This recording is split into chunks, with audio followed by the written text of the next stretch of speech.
YouTube কিংবা Facebook, Netflix এই ধরনের প্ল্যাটফর্ম আমরা যখন ভিডিওগুলো দেখি তখন আমাদের ইন্টারনেটের কন্ডিশন অনুযায়ী আমাদেরকে ভিডিওগুলো দেয়।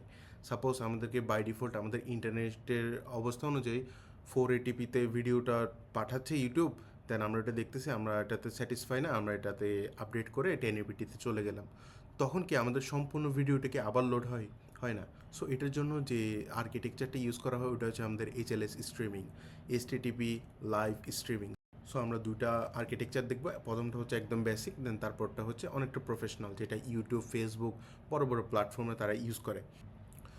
সো প্রথম যে অপশনটা হচ্ছে ওইটা হচ্ছে আমাদের একদম বেসিক, এটা একদমই স্কেলেবল না। তাও যদি আর্কিটেকচারটা আমরা দেখি কেমন হয়, আমাদের ভিডিওগুলো জাস্ট আমরা সার্ভারের মধ্যে আপলোড করি, ওইখান থেকে CDN বা কন্টেন্ট ডেলিভারি নেটওয়ার্ক, যেমন কি ক্লাউডফ্লেয়ার হতে পারে, ওইটা ইউজ করে আমাদের কন্টেন্টগুলোকে জাস্ট চাঙ্ক আকারে পাঠাই। তারপর এটাকে আমাদের প্ল্যাটফর্মের মধ্যে, আমাদের অ্যাপের মধ্যে ভিডিও জিএস ইউজ করে এই জিনিসটাকে ইজিলি স্ট্রিম করা যায়। তারপর সেকেন্ড অপশন হচ্ছে, এটা আমাদের মোস্ট পাওয়ারফুল এবং স্কেলেবল, যেটা ইউটিউব, ফেসবুক এই ধরনের আর্কিটেকচারটা ইউজ করে।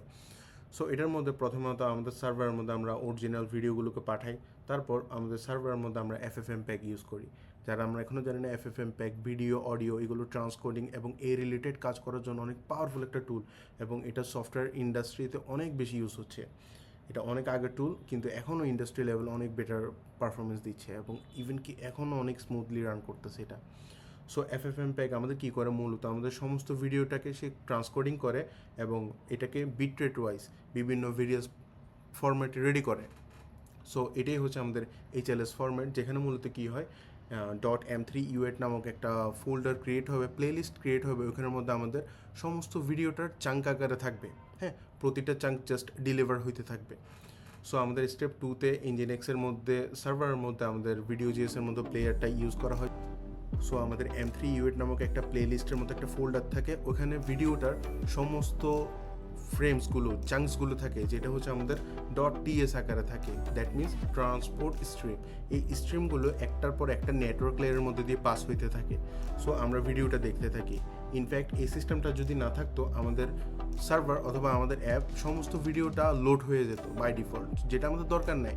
এটা কি করে, আমাদেরকে অনেকগুলো বিটরেট আকারে আমাদের সেগমেন্টগুলোকে সাজে, যখন আমাদের যে কোয়ালিটি প্রয়োজন ওই কোয়ালিটি অনুযায়ী আমাদেরকে TS ফরম্যাটগুলো জাস্ট দিতে থাকে, দেন ওইটা আমরা আমাদের অ্যাপের মধ্যে জাস্ট স্ট্রিম করতে থাকি।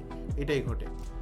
সো এটাকে ইজিভাবে ইমপ্লিমেন্টেশন করার জন্য আমরা ফ্লুয়েন্ট FFmpeg-এর একটা ইজি লাইব্রেরি, ওটা আমরা Node.js এর মধ্যে ইউজ করতে পারি। সো এটা হচ্ছে ইজি ইমপ্লিমেন্টেশন। এই ধরনের আর্কিটেকচার আসলে অনেক বেশি গুরুত্বপূর্ণ। আমরা যেটা চিন্তা করি যে আমরা সার্ভারের মধ্যে কোনো একটা ভিডিও রাখবো, দেন ওইটাকে আমরা ভিডিও ট্যাগের মধ্যে দিয়ে জাস্ট দেখাই দিব, এভাবে হয় না। তো এটা ছিল একটা অ্যাপ্রোচ। ভিডিও স্ট্রিমিং এই টপিকটা অনেক গুরুত্বপূর্ণ ছিল। আশা করি এই জিনিসটা আপনাদের পছন্দ হয়েছে, তাহলে লাইক করে রাখতে পারেন এবং আপনাদের ফ্রেন্ডদের সাথে শেয়ার করতে পারেন।